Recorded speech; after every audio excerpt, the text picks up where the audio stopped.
Good afternoon, everybody, and welcome to the Dan Wickline Show. Just sat down to the mic a few minutes ago. It's been an interesting day so far. We kicked off the Kickstarter on Tuesday for my new graphic novel Karma, and that's been an absolute whirlwind since that started. We put in our original goal and blew that out within the first half hour. I have been pushing and promoting it the best I can, and it's doing really well. I am really pleased. I think we're getting near the ballpark where the Dynamite may start asking me about maybe doing more. I'm hoping. So it's a tough sell though, because it's a slice of life erotic romance graphic novel, similar in the vein to stuff like Sunstone and Swing and Sweet Paprika, those kind of books. So you don't get a lot of pickup from the regular mainstream, because as soon as you say it's erotic, they go, well, no, we don't want to share that with our readers. So it's mainly going to be by word of mouth. Thank you, Kyle. It's mainly going to be by word of mouth that it's getting out there, but it has been getting out there. So hopefully you guys have had a chance to take a look at it. It's moving along, and I'm really pleased and happy. And we still have like 28 more days that we can push this thing. So I'll be talking about it. I'll be popping up here and there on the different experience shows, hopefully, to talk about it. But it's an interesting book, and there's a chunk of it that's based on things that happened in my own life, which may seem somewhat unbelievable, but then I spent 20 some odd years as a photographer along with being a writer.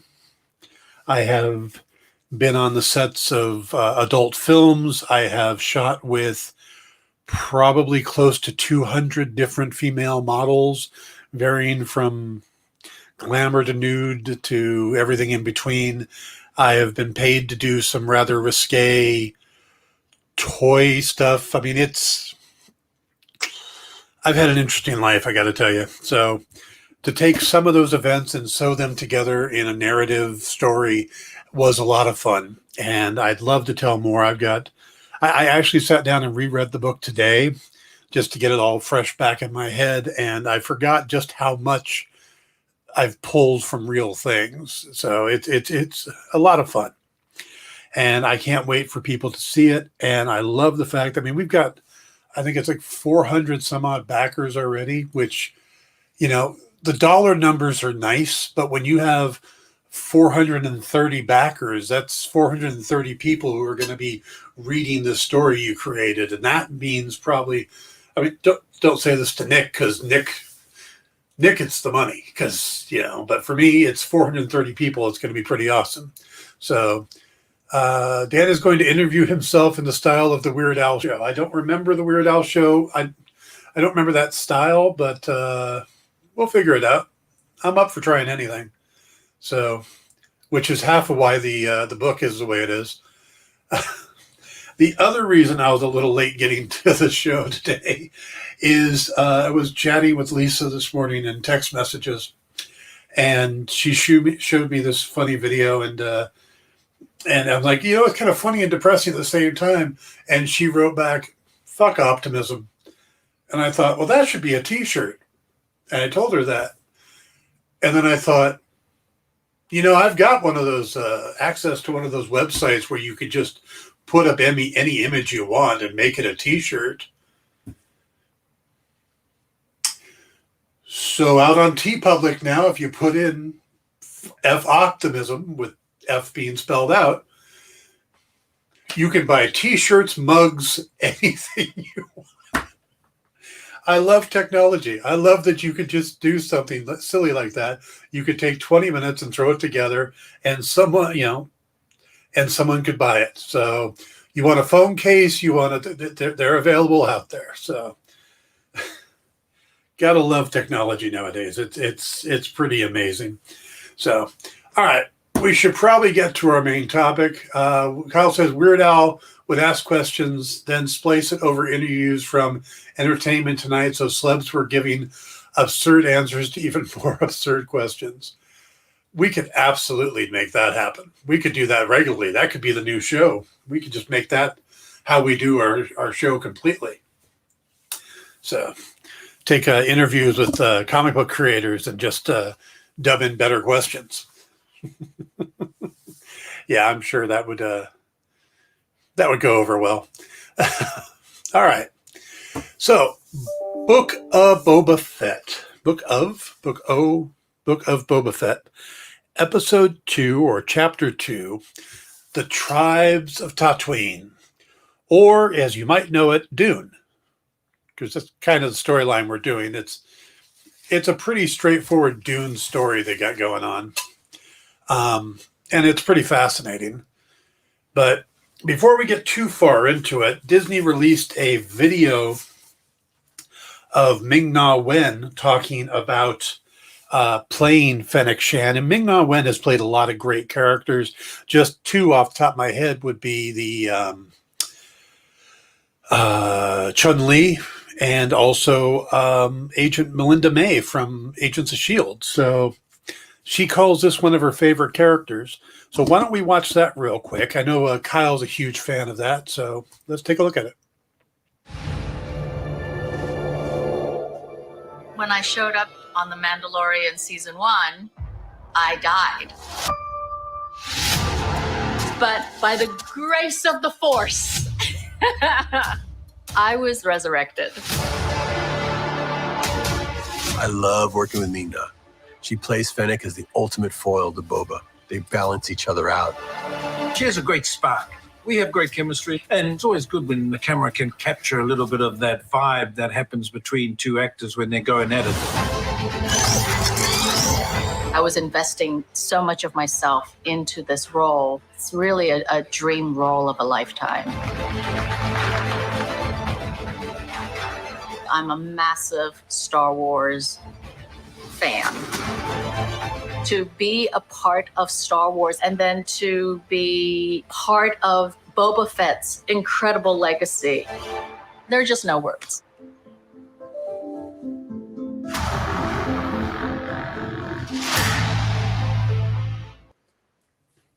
I think part of what I love about what Jon Favreau is doing with Star Wars, and I say Jon Favreau because he created this series, he created The Mandalorian. Dave Filoni is working with him, and Dave Filoni is a big part of those. But there's certain thing that Favreau is doing that he's bringing us into new characters, and he's working with Boba Fett. But Boba Fett was probably the least developed character on screen of Star Wars, with the biggest following. People loved Boba Fett, and he was on screen for, a total of 5 minutes between the two movies he appeared in? I know he was on screen for like 2 minutes and 10 seconds in Empire Strikes Back, and that was probably longer than he was on screen in Return of the Jedi. He had the most unglorious ending, being hit in the back accidentally by a blind Han Solo and dropped into the Sarlacc pit. But people loved him. I mean, if it wasn't for how Lucas introduced him, which is well before the movie, line of toys, all this other stuff, great looking character, but the hype was more from outside than it was from the actual movies. Fennec Shan is the opposite of that. Fennec Shan has been a badass character from the moment they introduced her in The Mandalorian. And, she was basically taking on Mando and an amateur bounty hunter or a new bounty hunter. And yes, she lost. But Mando's pretty damn good. And he had help. But then what she's been doing since when they brought the character back, her working with Boba Fett. I mean, she is just a breath of fresh air in the series and in the universe. And she plays so well off of Boba. I don't know. I don't think the series would have worked without the two of them. I think you needed that foil. Now, we haven't seen that much of her in the series because we've spent so much time in flashbacks. But I think that Ming-Na Wen's character is crucial to this working. And her character not being afraid to call Boba out on his BS, I think is key. And it's something that the Hutts don't have. It's something that Jabba never had. To actually have that person that's going to tell you that you're being an idiot. Makes all the difference in the world. So, yeah, I'm pretty fascinated by that, and I want to see where this is going to go. Now, diving into the story, it's interesting. The first episode kind of split. We had some of the stories taking place in Mos Espa, and then some of the stories taking place in the past. Well, this, they kind of split it between the two, and whenever he was in the Bacta tank, we got the dreams. But with this episode, we pretty much get the Mos Espa story, and then we cut to Bacta tank again, dream, and the rest of the episode is flashback.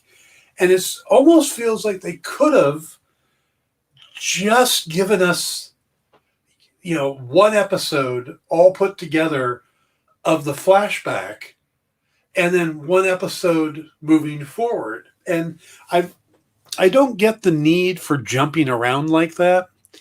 But they do it. But we really could have just focused on the past story and enjoyed it and then jumped ahead to what's going on now. But I guess there's drama built up when you cut back and forth like that. We have the urgency of now, and then we get to see everything that happened in the past. But I think what we are learning from both the first two episodes is just how important the Tusken Raiders are going to be to this series as well. Besides just Boba, I'm just Fennec Shand, but I think the Tusken Raiders are a major thing.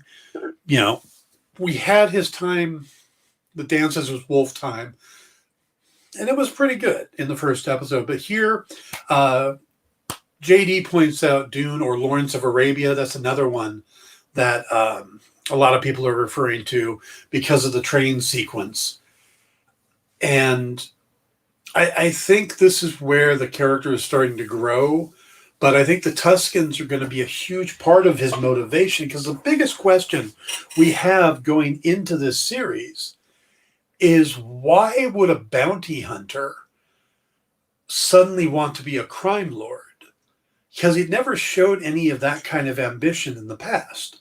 Not in the legends, the expanded universe, even though that most of that's been kind of excised.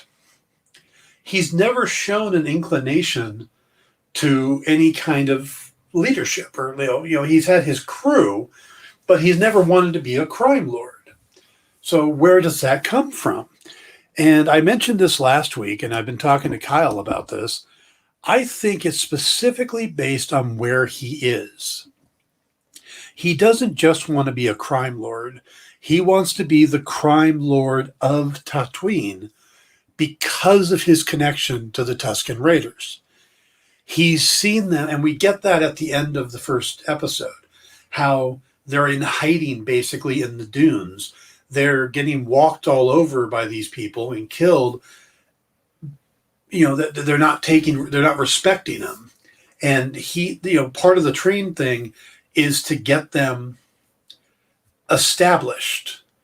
By the end of that, the Pike Syndicate, the fish guys, they're going to be paying a toll to travel through the desert.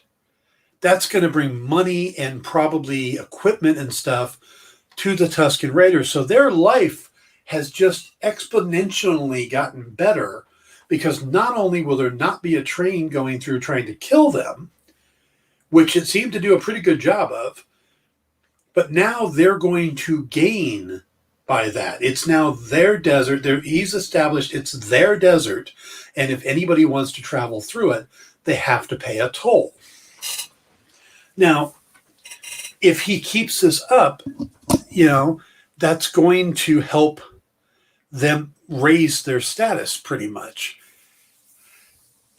And I think that's the purpose of this series. And I think that's the purpose of him trying to become a crime lord, is to elevate their status. He's become part of that tribe.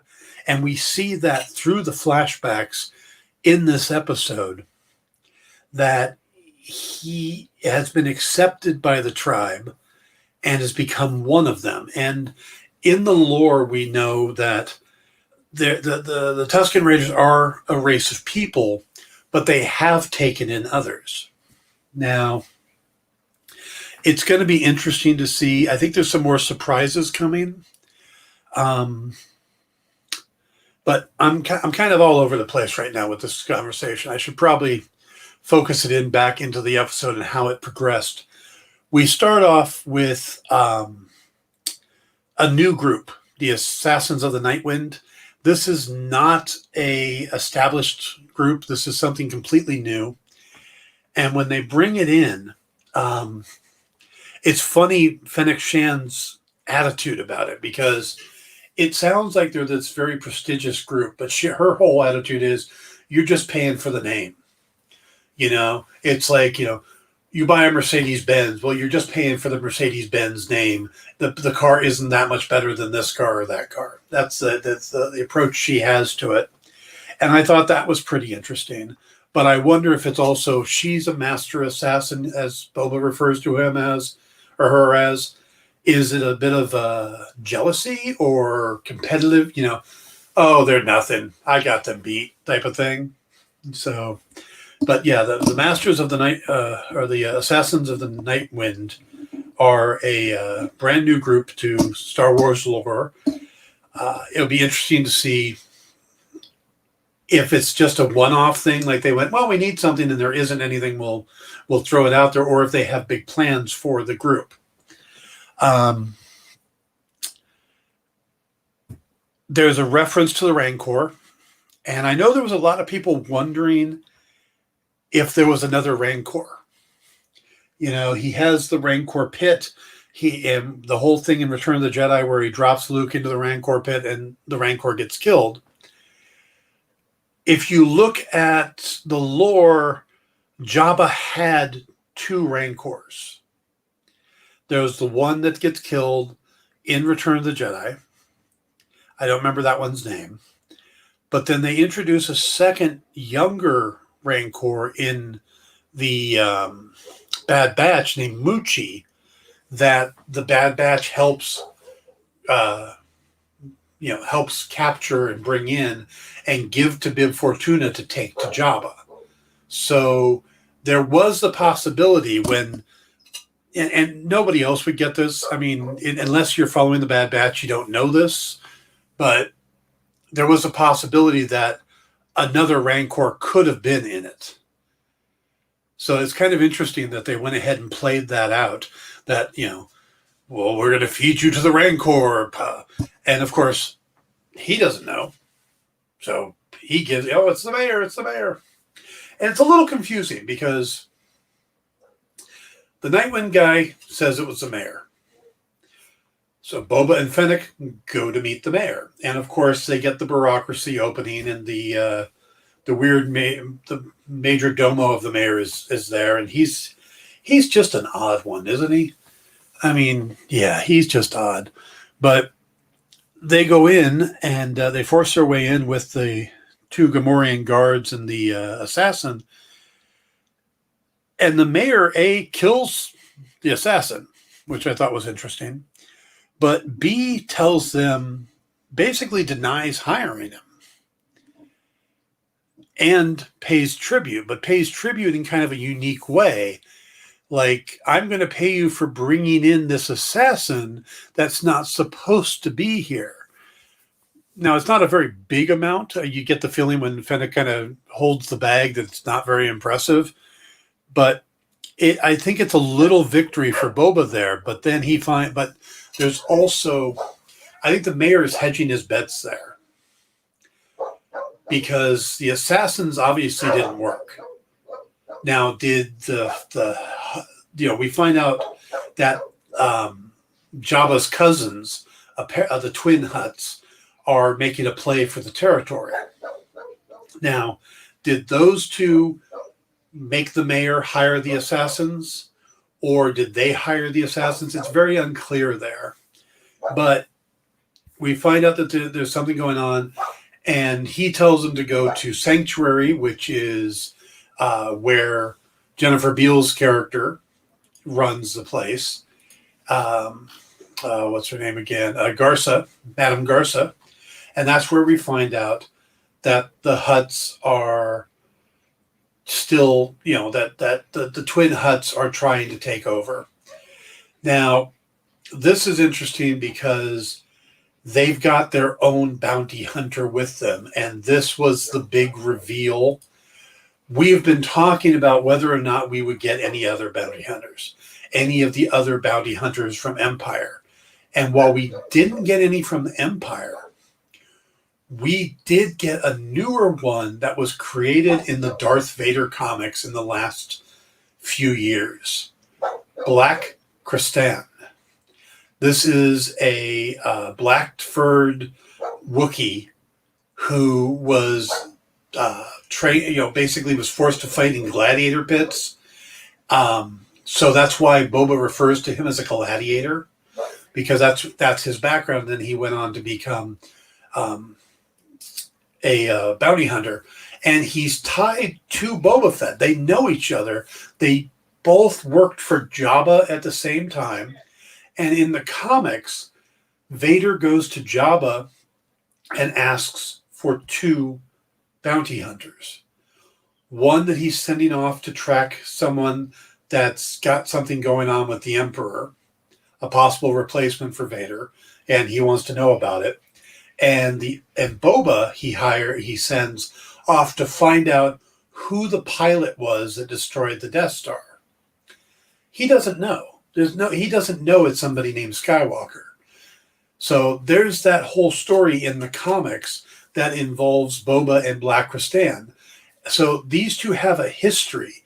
So when they're staring each other down, it's because they know each other. They know what each other's capable of. And bringing that character in opens some very interesting doors. The character is also tied to a very popular character from the comics named Dr. Aphra. And Dr. Aphra is a female archaeologist type character. She's kind of the Indiana Jones of Star Wars.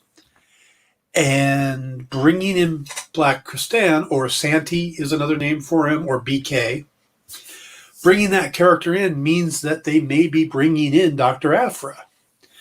And then we look at the trailers and we see that one young girl on a swoop bike? Maybe that's her. I don't think so, because I picture Aphra as being more of an Asian character. So I don't think they would do, I think they would go that direction, but I could be wrong. But yeah, I thought that was pretty interesting. But again, Black Krrsantan is going to be an interesting character. And I don't think they just brought him in for a visual. I think he's going to be something important, because we haven't had that's the one thing we really haven't seen in The Mandalorian was Wookiees. They've kind of kept away from that. So to have it brought in here is pretty cool, but it's not Chewbacca. We get to spend some time with a different Wookiee that we haven't really done before. So I love that idea. I love bringing in this character. I cannot wait to see what they do with that. I like that they brought in the two Hutts. Yeah, Kyle, Kyle says I played BK exactly in D&D for years. Kyle was telling me about this yesterday, that he had a D&D character, a Star Wars D&D character, that was a black furred Wookiee. I don't think he was specifically you were playing BK, but you were playing almost that exact character. So if you haven't picked up the comics, there's some good trades out there. It's the Darth Vader comic series. I've got them. They're really good. They're worth picking up if you read comics, and you probably do if you're watching this channel. So I do recommend those, and you get some background on BK and Dr. Aphra. You can really follow into that. And also, it's a neat fill-in for after Return of the Jedi and not after Return of the Jedi, after Star Wars or The New Hope, before Empire. It's that good connection. It's where we first have the connection between Boba and Darth Vader. We find out how he learns of Skywalker, all that stuff. Kyle says the character's name was Nacho. I like that. All right. So that's pretty much the modern story part of it. We find out that he's basically gonna have to go up against the Hutts. Now, playing into the mafia feeling of the series, Fennec points out that if they're going to kill the Hutts, and she's not fazed by the idea. She's like, yeah, we can do that. We can kill those two. No problem. But we have to get permission. And that's because the Hutts are made. Now, who they have to get that permission from is going to be interesting. Is there a higher up chain among the Hutt cartel? Or is there someone above all the cartels? I mean, we know about the Pike Syndicate. We know about, I think it's Black Sun and Crimson Dawn. So there's a lot of different cartels and stuff going on. So it'll be interesting to see who it is they would have to get permission from to do that. So I'm kind of curious what that's going to be. And I can't wait. Like I said, I can't wait to see. But let's go ahead and take our halfway point break. When we come back, we will talk about the rest of the episode, all the flashbacks, and some surprise cameos, which I think is pretty damn awesome for some deleted footage from the original Star Wars. But we'll be right back.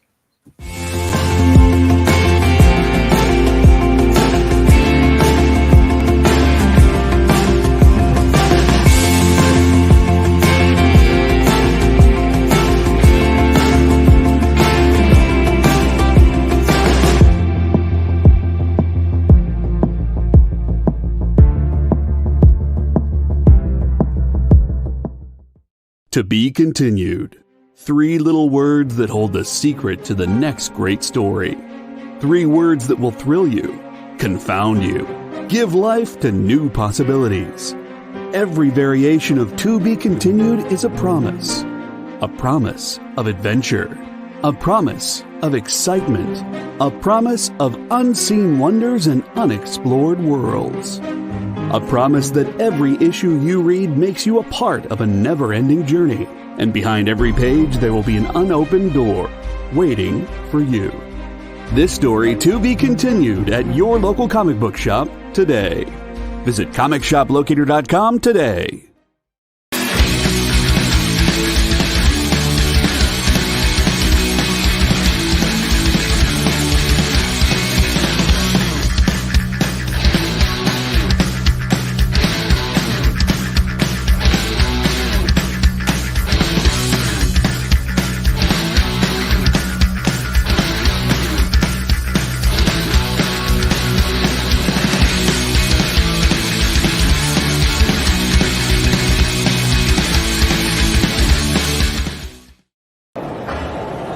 Hi, I'm Nathan Fox. I'm chair of the MFA Visual Narrative Program at the School of Visual Arts, as well as co-creator and artist on the Weatherman series through Image Comics. And you are watching The Experience.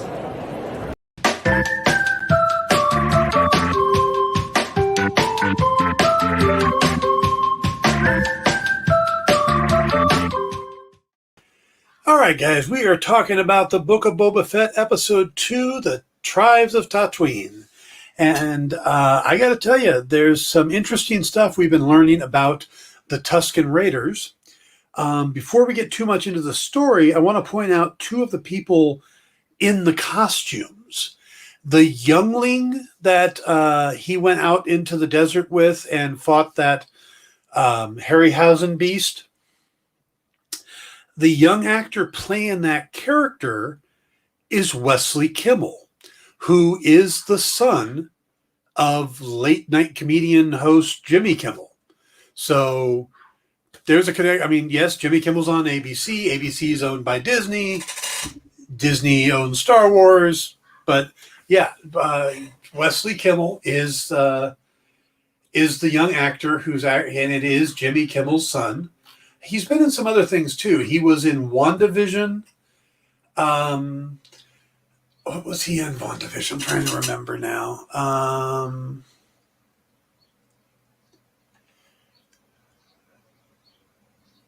He was the boy in the commercial. He was one of the young boy in the commercial. He was that. So he's getting himself some pretty good acting chops. And again, that's his dad's probably working it in.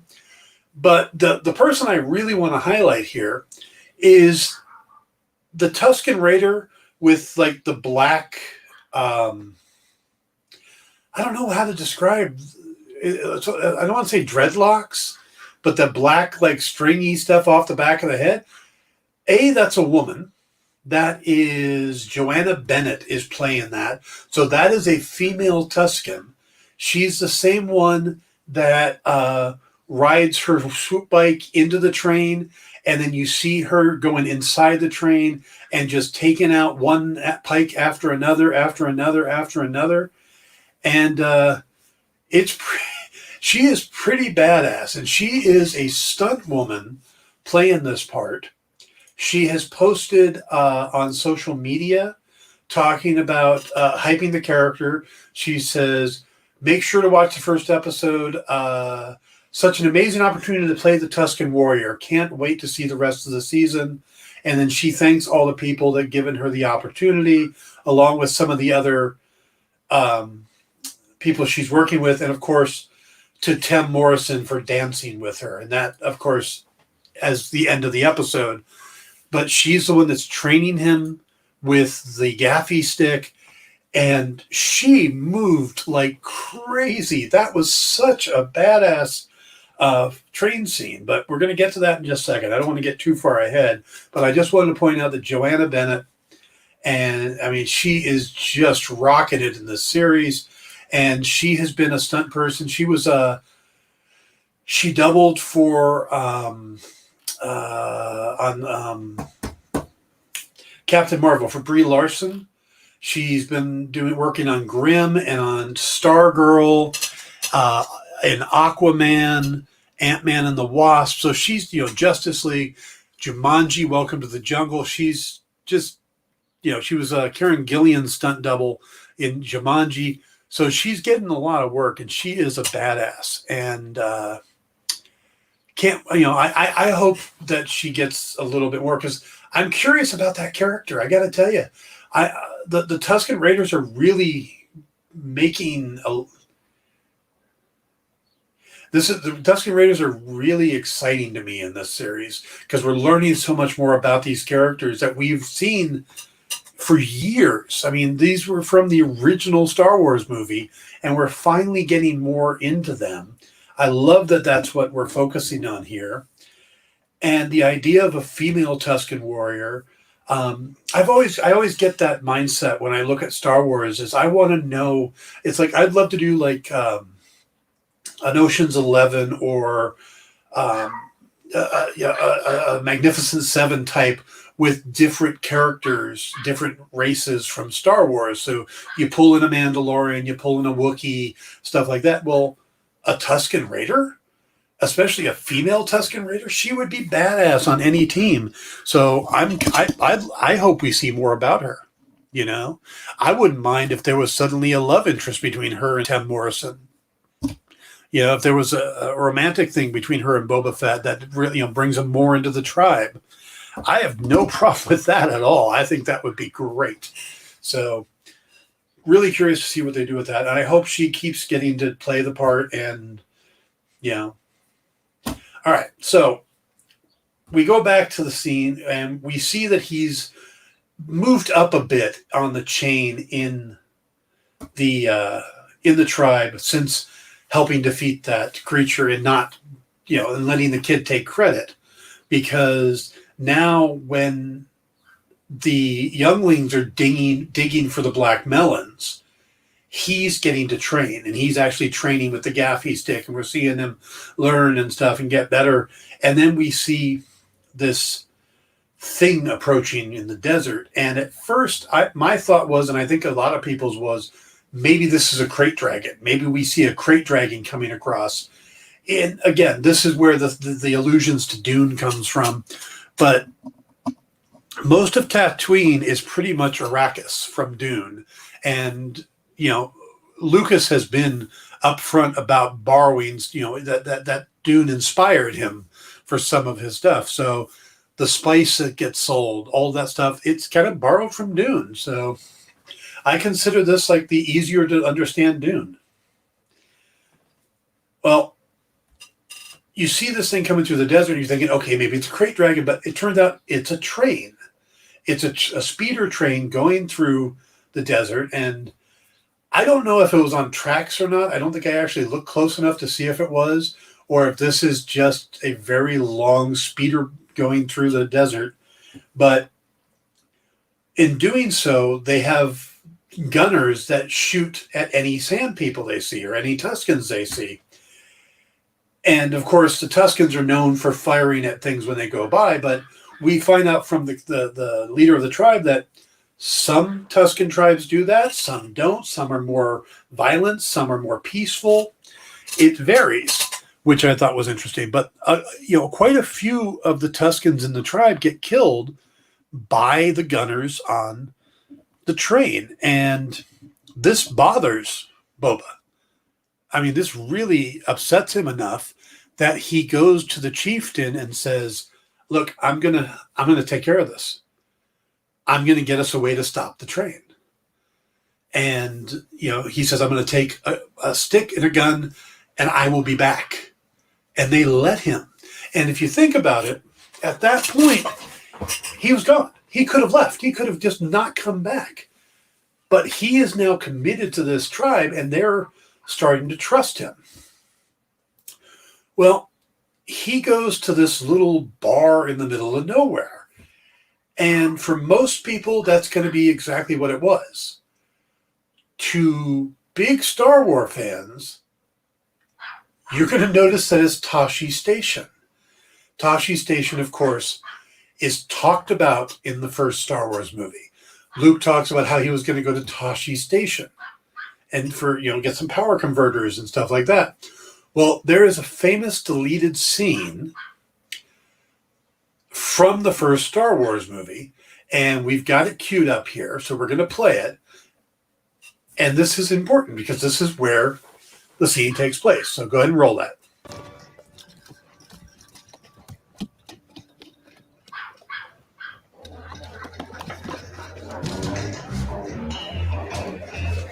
Come on, shape it up, you guys. Kids! Hey! I knew you were back. Yeah. Just now. I never expected you to be unbroken. Well, the academy didn't change you. Oh, I must have forgotten. There's a battle going on right here. Not again, forget it. What's all the noise I can't hear the game. I think Wormy's got too much sound. There they are. That's no battle, hotshot. They're just sitting there, probably afraid of tank refueling. But there was a lot of firing earlier. Hey! I tell you, Luke, the rebellion's a long way from here. This planet, big hunk of nothing. I doubt if the Empire would even fight to save the system. Hey, you watch it. Don't worry about it, Wormy.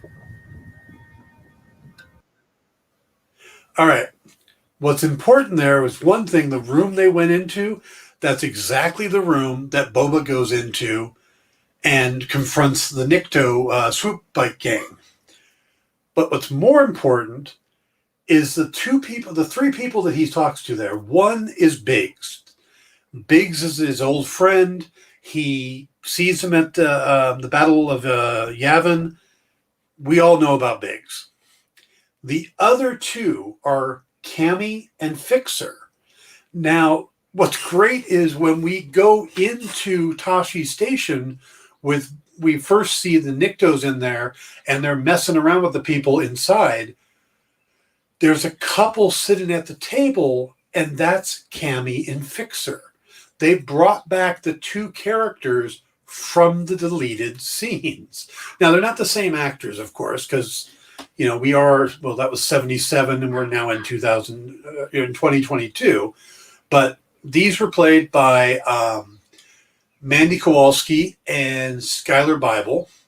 And yeah, they're Cammy and Fixer. They're the same two characters from the deleted scene.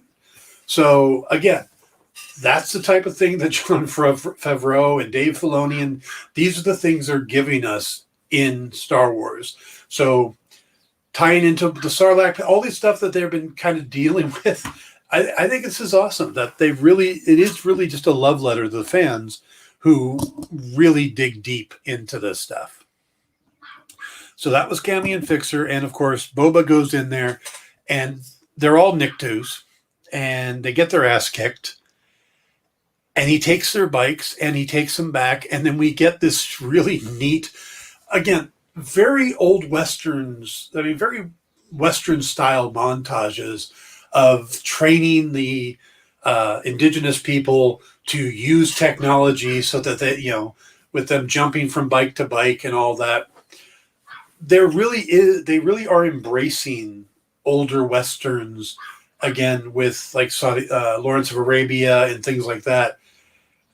That whole scene is great. Just watching him and that there's that moment where he's sitting on the swoop bike and he starts doing this, talking about how it's like riding a bantha. That is going to be a GIF forever. That is going to be all over the internet. It's just Boba Fett in his white jumpsuit sitting on the swoop bike. But we then get probably one of the best action scenes we've gotten in any Star Wars project in a very long time, as they go after the train as it goes through. Now, this makes me think of the episode of Mandalorian where he and Bill Burr's character are trying to drive that the container truck through the jungle while they're being attacked. It has that kinetic feeling to it, and I love it. Absolutely love it. The running along the train, the great train heist is another classic Western trope. The action here is it's just great. Joanna Bennett's character, the Tusken warrior she's playing, just ripping through the ground, pulling them down, knocking them out, and then Boba getting to the cab of the train, and the robot has turned the train to go as fast as possible so it'll crash, and then yeets out the window and runs off. I'm not used to droids having that much self-preservation, but he's like, I'm out of here. That was great. So the train crashes, of course. Boba gets it stopped. And then he's dealing with the Pike Syndicate. And we get our first look at the Pike without their helmets on. There's been some kind of, I don't want to say controversy, but the Pike Syndicate in live action were very different looking than the Pike Syndicate in the animated series. And there wasn't really a reason. There wasn't ever a reason why. Well, it just turns out they're all wearing helmets. That wasn't their face, or their heads, that was a helmet. So when they take that off, then we see that they're just like giant catfish. And I'm surprised, why would the catfish people be on the desert planet? But how much they love amphibious characters in Star Wars. I mean, you've got the Admiral Akbar type character. There's the Squid Guy characters. Off the top of my head, I do not. The calamar is Akbar, but there's another race of that they're warring with, and we got all of those in some of the episodes of Mandalorian. The Mon Calamari, yeah. And who are the other ones? They're from the same planet, and they always feud. And they've got the tentacles. They're like octopus heads.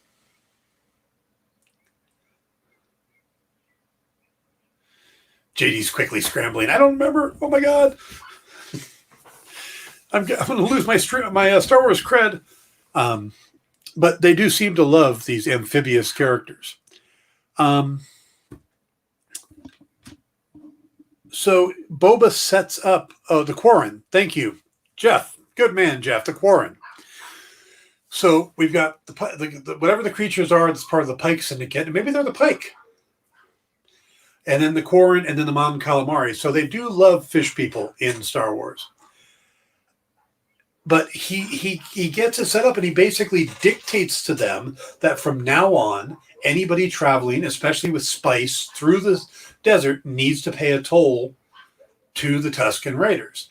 And what's interesting is we get that later on in The Mandalorian, because remember, this is a flashback. Well, the Mandalorian, when he's going through the desert, they want a toll, and he gives them the binoculars. I know they have a different term for it in Star Wars, but the binoculars. So the establishment of the toll for traveling through the desert starts right there, which I think is pretty interesting. And he's kind of sitting on a crate, but it's almost like he's on his throne. And all of the Tusken Raiders are kind of letting him take lead. And then when the actual head of the tribe shows up, all he does is, like, you've done well, Boba. And this was his acceptance into the tribe. And then we get another fun Native American thing, another pulling from the indigenous person or indigenous lore, basically, of the spirit quest. Now I've never seen it done where a lizard climbs up your nose. That was the most uncomfortable thing since, I don't know. I mean, that reminded me of getting a COVID test. That was not pleasant looking. But this little creature goes up there, and we get this. I know I wasn't aware of it, but supposedly in the lore, Tatooine was a water planet, was a normal planet years ago. And then it was attacked and the ecosystem was destroyed when it pissed off some people. I don't have all the details on that, but I will. But so you have this history of there being trees and stuff, and this little lizard thing guides him to the tree, and he has to take a branch and he snaps it away. And of course he brings it back. And this was the final step for being accepted into the tribe. And then they go through a montage, and this is very equivalent to a Jedi making his lightsaber.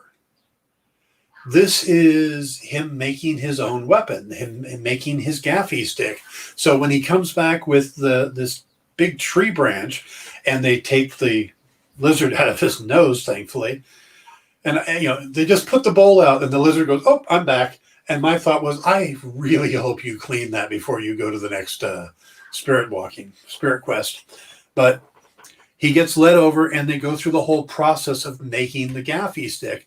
And this, like I said, is this neat combination of indigenous tribe Maori thing, because Temuera Morrison is a Maori. So they're bringing a lot of his stuff into it, but it merges so well with what was already established for the Tusken Raiders that it's pretty seamless.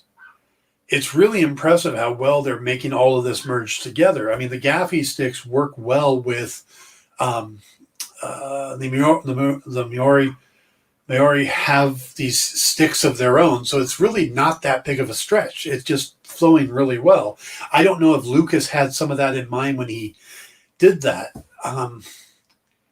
but it's pretty cool that they're doing. And he goes through the whole process of making his gaffy stick, and it's his acceptance as a member of the tribe. And then he goes back, and we get the scene where they're sitting around the campfire, and this this Tusken that he's been dueling with and learning from gets up, and the two of them do this tribal dance, and then everybody else gets up and joins in, and it's the final scene is him being accepted into the tribe. And again, I think that is going to be a huge role in his plans for this season. I think that the Tusken Raiders and their status on the planet and establishing them as more than just a wandering tribe, or savages in the desert. He's going out of his way to make that connection.